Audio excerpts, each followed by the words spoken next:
you have this gift of finding underperforming assets. So the first question is how do you find these deals, these multifamily or these bigger deals out there in the market? There's a variety of ways, but most every deal has a broker involved in some form or fashion.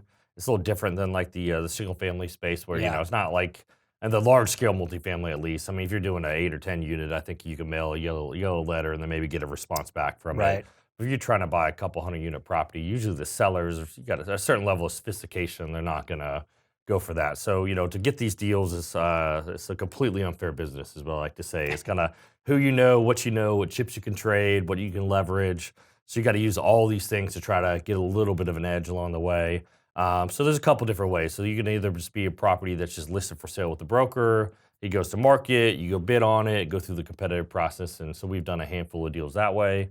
And then there's some other deals where the broker will just bring us a deal because we own a property of similar vintage and similar area in town. And those like, oh, so this seller is thinking about selling, but he's not sure if he wants to market the property. So they'll just bring it to us, and either we can make a deal or we can't. Yeah. And then sometimes we're like, we'll give some brokers a potential like a list. Maybe here's 10 apartment complexes or 12 apartment complexes that we subscribe to a bunch of data services.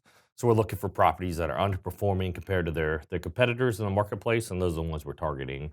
So we go try to target those. We give them a list. They start calling on the ownership group, and sometimes those deals hit.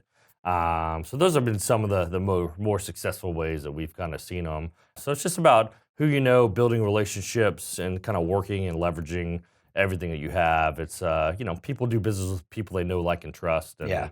and that's just really kind of a lot of it. Just kind of getting those little edges with the brokers and trying to get that piece of information the next buyer group doesn't have.